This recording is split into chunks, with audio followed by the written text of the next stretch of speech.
আমাদেরকে গুলি করার আগ পর্যন্ত কোনো কিছুটা আমাদের গায়ে লাগে না। যতক্ষণ না পর্যন্ত বুকে বা মাথায় গুলি চলবে ততক্ষণ পর্যন্ত আমরা কোনো স্ট্রাগল মনে করি না, এবং এক্সট্রা কোনো সিকিউরিটি লাগবে না। শুধু আমাদেরকে যদি কেউ গুলি করে মেরে ফেলে তাকে যেন ধরে বিচার করা হয়। আপনি যদি আজকে আমাকে, জাবেরকে, আমাদের টিমকে মেরে ফেলেন এবং তার যদি বিচার করতে না পারেন তাহলে নতুন কেউ জন্মাবে না। শুধু এই জন্য তার বিচার করে ফেলতে হবে, আর কিছু স্পেশাল মিছিল হচ্ছে অন্যায়ের বিরুদ্ধে। এই মিছিলের সামনে আমি আছি, কোনো একটা বুলেট এসে আমার বুকটা হয়তো বিদ্ধ করে দিয়েছে, এবং সেই মিছিলে আমি হাসতে হাসতে আমি শহীদ হয়ে গেছি। কিছু মানুষ আসে পৃথিবীতে উল্কার মতো, যারা নিভে যাওয়ার আগে আকাশকে এমনভাবে আলোকিত করে যায় যে অন্ধকারের রাজাগুলো উভয়ে কুঁকড়ে ওঠে।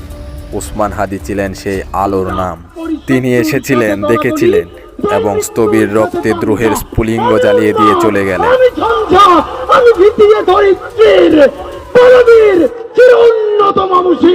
নয়াপল্টন আর ফকিরাপুলের সংযোগস্থলে যেখানে তাকে থামিয়ে দেওয়া হলো, সেই 100 গজ রাস্তার প্রতিটি ইটে আজ প্রশ্ন লেখা আছে।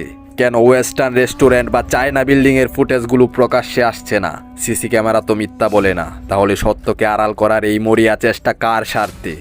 একজন সাবেক র্যাব সদস্য আগেভাগেই সতর্ক করেছিলেন উসমান হাদি টার্গেট। তিনি জানতেন হাদির জন্য আগামী 3 দিন বিপজ্জনক। রাষ্ট্রের বিশাল গোয়েন্দা বাহিনী কেন অন্ধ হয়ে থাকলো? তারা কি সত্যিই ব্যর্থ, নাকি তাদের নীরবতায় সম্মতির ছাপ ছিল?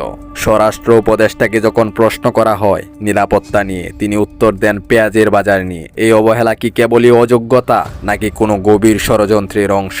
উসমান হাদি, তুমি হয়তো চলে গেছো, কিন্তু তুমি আমাদের জন্য এক বিশাল দায়বদ্ধতা রেখে গেছো। এই রাষ্ট্রের সুশীল সমাজ আর আমরা নাগরিকেরা তোমাকে ধারণ করতে পারিনি, তোমার বিপ্লবকে রক্ষা করতে পারিনি। আমাদের মাফ করে দিও প্রিয় ভাই। তুমি বিজয় ছিনিয়ে আনার স্বপ্ন দেখিয়েছিলে, সেই বিজয় আমরা ছিনিয়ে আনবই। যারা ট্রিগার চেপেছে, ইতিহাস কাউকে ক্ষমা করবে না।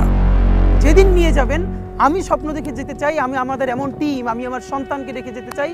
আমার মৃত্যুর পরে যেন এই লড়াই বন্ধ না হয়, এই লড়াই যেন বাংলাদেশে কিয়ামত পর্যন্ত জারি থাকে। যদি আমাকে নিয়ে যায়, আমার বাচ্চাটার দিকে একটু খেয়াল রেখে।